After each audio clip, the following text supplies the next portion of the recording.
ছুটির দিনেও দীর্ঘ সময় ও লম্বা লাইনে অপেক্ষা করে জ্বালানি তেল নিচ্ছেন যানবাহন চালকরা। এই মুহূর্তে রাজধানীর বিজয় সরণি এলাকায় আছেন সহকর্মী ফরহাদুর রহমান। সরাসরি যাচ্ছি তার কাছে। ফরহাদ, দেশে জ্বালানি সরবরাহ সংকট শুরু হওয়ার পর থেকে যে সকল পাম্প অনবরত তেল দিয়ে যাচ্ছিলেন, যাদের সেই সক্ষমতা ছিল, তাদের কাছেও এখন যেটি দেখা যাচ্ছে সংকট তৈরি হয়েছে। যেমনটি আমরা আছি তেজগাঁওয়ের এই ট্রাস্ট ফিলিং স্টেশনে। এই ফিলিং স্টেশনে এবার আজকে প্রথমবারের মতন তেল সরবরাহ বন্ধ হয়ে গেছে। অর্থাৎ অন্যান্য পাম্পের যে অবস্থা, আজকে এই পাম্পের একই রকম অবস্থা। এবং দীর্ঘ সময় অপেক্ষা করে মানুষজন, অর্থাৎ যানবাহন চালকরা, বিশেষ করে মোটরসাইকেল, প্রাইভেট কারের চালকরা এই পাম্পের থেকে তেল সংগ্রহ করতে পারছেন না।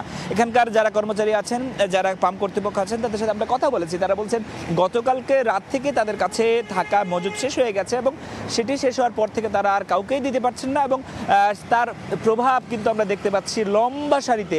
এই সারি যদিও এখানে এই পাম্পের সামনে সচরাচর প্রতিদিনই দেখা যায়, তবে আজকে এটি ভিন্ন, কেননা আজকে আসলে সবাই দাঁড়িয়ে আছেন, কেউ আসলে তেল পাচ্ছেন না।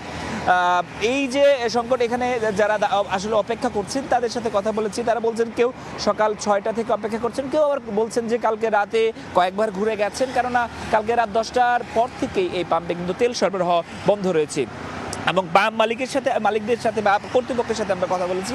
তারা যেটি বলেছেন, ডিপুতে তাদের যে তেল পরিবহনকারী গাড়ি সেটি গেছে, সেটি আশা সাপেক্ষে তারা আসলে তেল সরবরাহ করতে পারবেন। সেটি দুপুর পার হয়ে যেতে পারে বলে তারা আমাদেরকে জানিয়েছেন। আর এখানকার যারা চালক আছেন তারা তাদের ভোগান্তির কথা বলেছেন। অনেকেই আসলে রাইড শেয়ারিংয়ে তারা বাইক চালান, অনেকেই গাড়ি নিয়ে এসেছেন, পারিবারিক কাজে ব্যবহার করেন অথবা অফিসিয়াল কাজে। যেহেতু আজকে ছুটির দিন, আগামীকালকে বেসরকারি প্রতিষ্ঠানগুলো খোলা থাকে এবং এরপরে সরকারি প্রতিষ্ঠান খোলা। এইসব প্রতিষ্ঠানের সাথে যারা সম্পৃক্ত তারাও আসলে তেল সংগ্রহ করার জন্য আসলে আজকে এই ছুটির দিনকে বেছে নিয়েছিলেন। তবে তারা আসলে হতাশ হয়েছেন।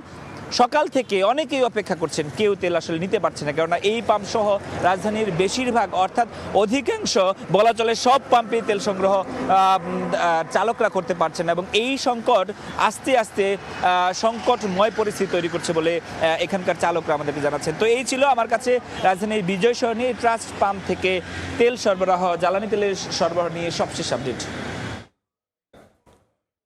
যুক্ত ছিলাম রাজধানীর তেজগাঁও এলাকা থেকে।